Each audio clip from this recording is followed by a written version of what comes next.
Welcome to the deep dive. We are really glad you're joining us today. Yeah, thrilled to be here and dig into this one. So let's start with a scenario that is, well, it's almost certainly familiar to you. Picture a moment where you are giving a completely clear, straightforward instruction to a child.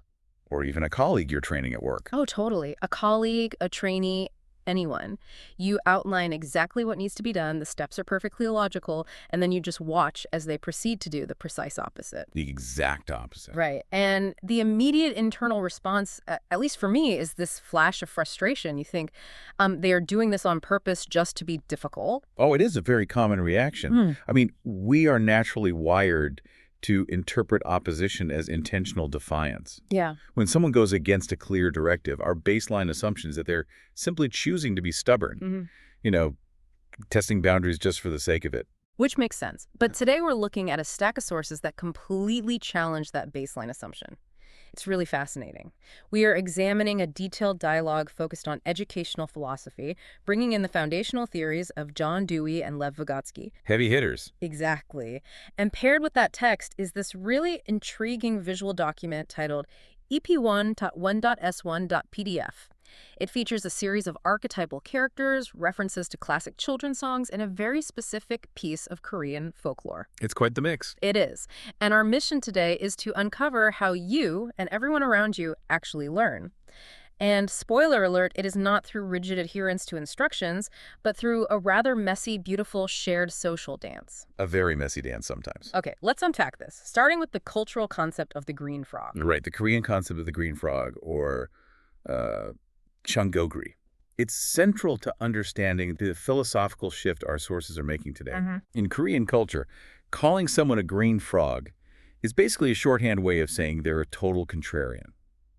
It refers to a person who reflexively does the exact opposite of whatever they are asked to do. Much like the character in the traditional folktale from the sources. Exactly. The folktale itself is quite striking. It follows this young green frog who just consistently disobeys his mother. Like if she tells him to go up the mountain, he goes down to the valley. If she tells him to sleep, he stays away. Right. And eventually the mother grows old and falls terminally ill.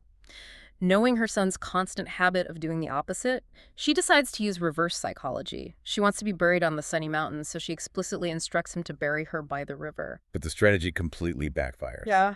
Heartbroken by her death, and suddenly overwhelmed with regret for his lifelong disobedience, the young frog decides that for the very first time, he's going to follow her instructions perfectly. He actually does it. He buries her by the river. And the lore explains that this is why green frogs cry so loudly whenever it rains. They are terrified the river will rise and wash the grave away. Man, it is a heavy story, and historically it's been used to warn children against being disobedient. But the dialogue in our sources uses this exact folk tale to pivot away from the idea of disobedience. Right. It suggests that when we see someone acting like a green frog in a learning environment, we are entirely misinterpreting what is actually happening. We absolutely are. The sources reframe this contrarian behavior, not as defiance, but as developmental variance. Developmental variance. Tell me more about that. Well, when a learner steps into a new environment, whether that's a kindergarten classroom or corporate onboarding session, they generally aspire to align with the teacher or the leader. Yeah. They really want to embody the pattern being demonstrated. You want to do well. Exactly.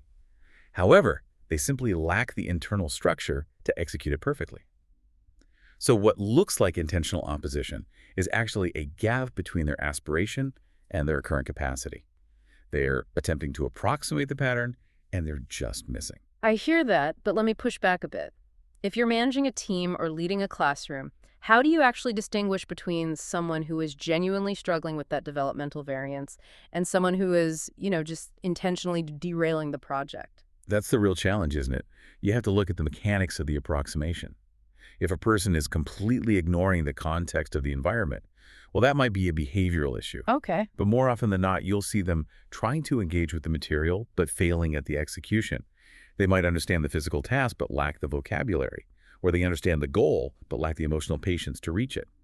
What's fascinating here is how this maps directly onto Lev Vygotsky's concept of the zone of proximal development. Ah, the ZPD. Right. Listeners are likely familiar with the ZPD.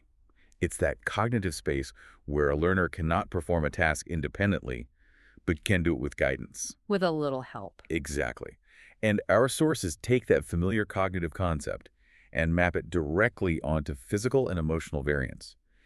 The green frog behavior is the visible evidence of a learner operating inside that zone. So they're stumbling because they are in the middle of constructing the scaffolding. Precisely. And to help us understand exactly what kind of scaffolding the learner is trying to build, the sources introduce a highly practical model called the ABLE framework. ABLE. Yes, the ABLE framework. It's incredibly useful because it forces us to look beyond just the intellectual retention of facts. Right. It breaks down the invisible layers of what we're actually absorbing from a social environment.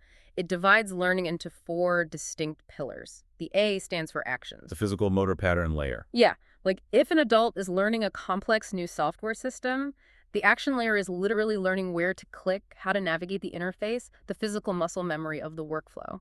And then you have B for behaviors. This pillar moves away from the physical task and focuses on sensing group dynamics.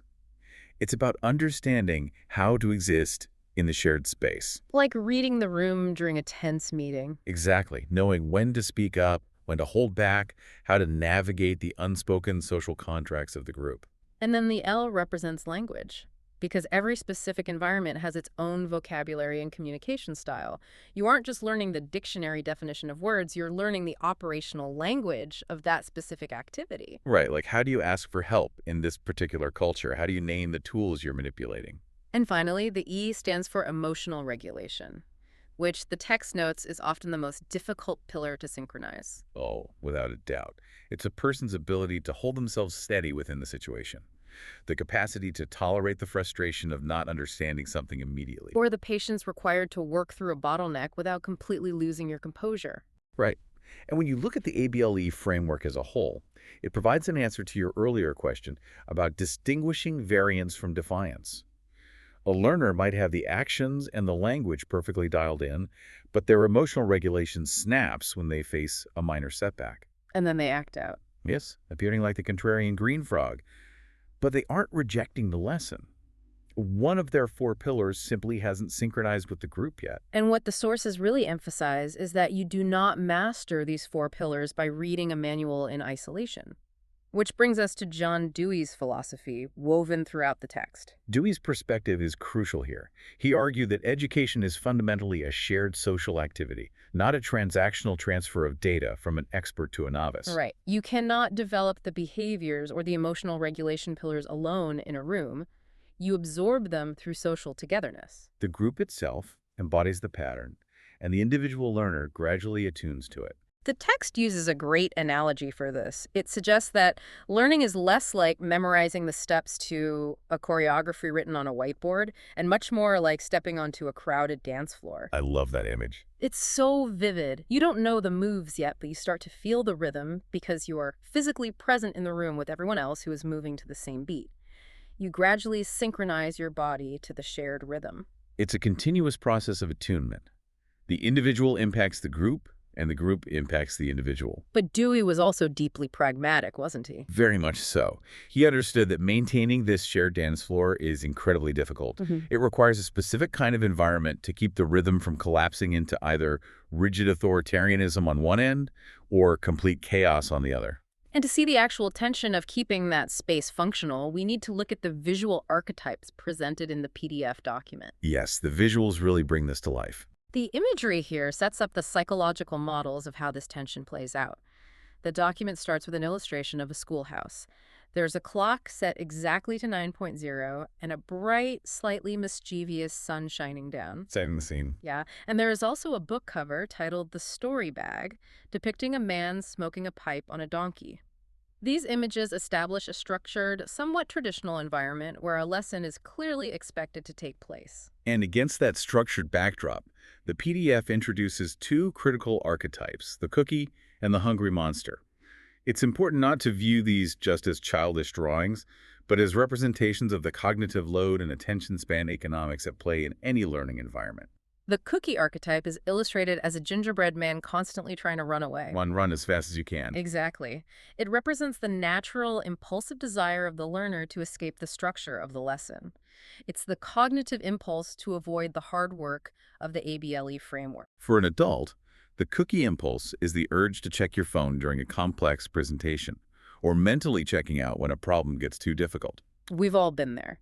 And opposing that impulse is the hungry monster archetype, drawn as a large, blue, fuzzy creature.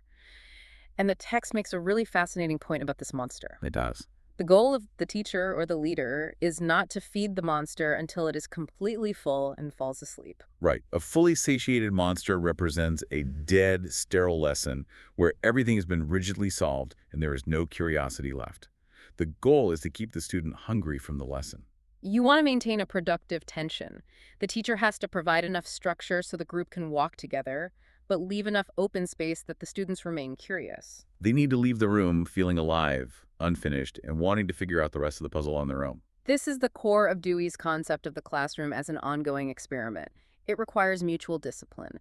The teacher cannot exert total control because locking down the room kills the hungry monster and eliminates curiosity.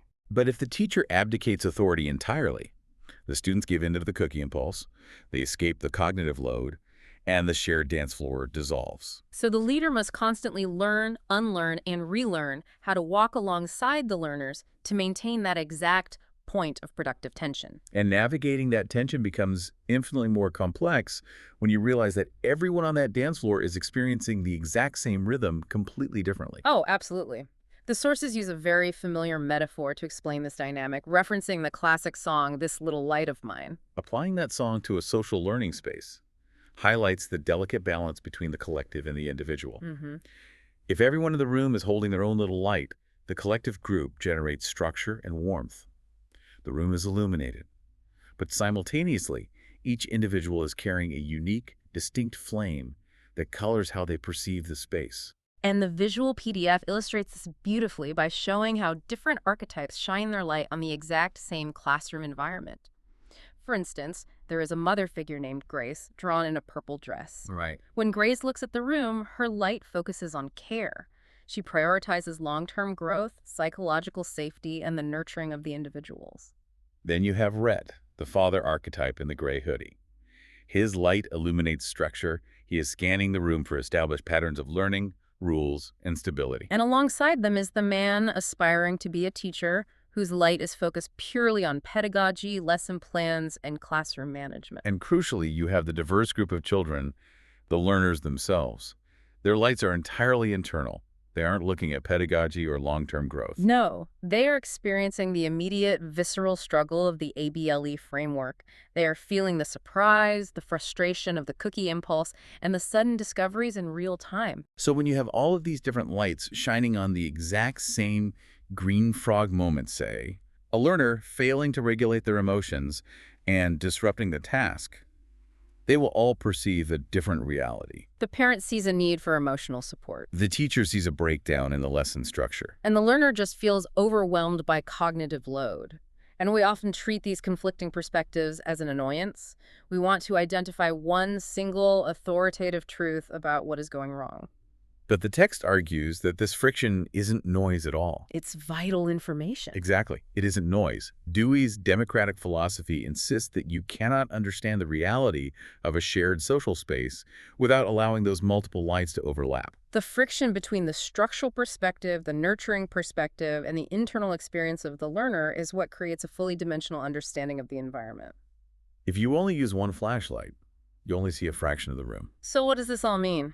It means that the variance we discussed earlier, the messy, overlapping, sometimes conflicting perspectives and behaviors, is not a flaw in the system.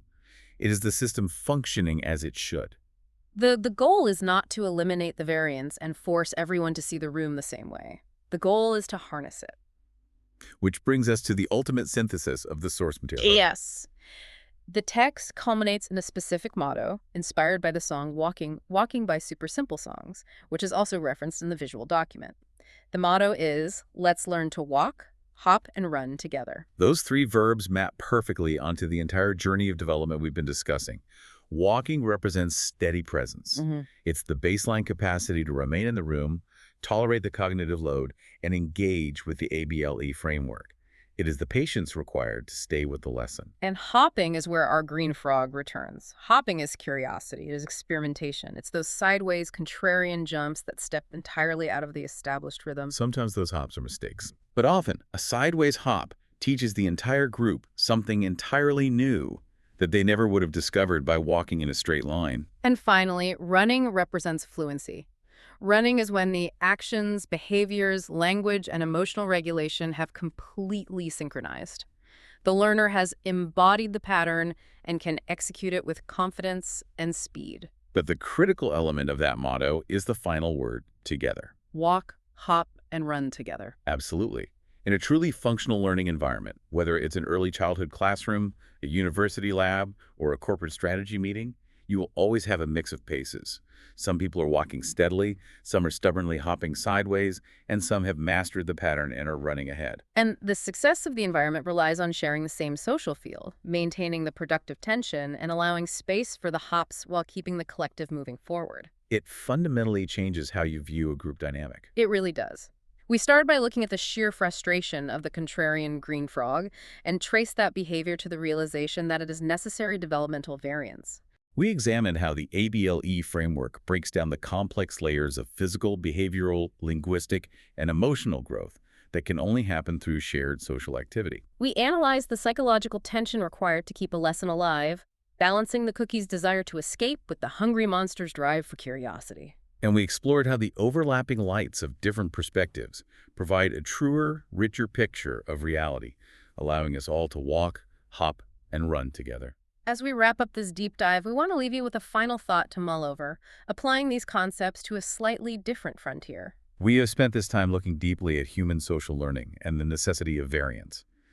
But consider this, as we increasingly rely on AI models and machine learning systems, we generally expect them to run perfectly in a straight line from day one. We really do. We engineer them to eliminate variance and deviation entirely. If Dewey and Vygotsky are right and true, adaptable intelligence actually requires a messy, shared social dance full of productive tension. Are we limiting the potential of our technology by not allowing our algorithms the space to be green frogs? That is a fascinating question to leave on. Thank you for joining us on this deep dive. Take these ideas with you, keep your own light shining, embrace the unexpected hops, and we will catch you next time.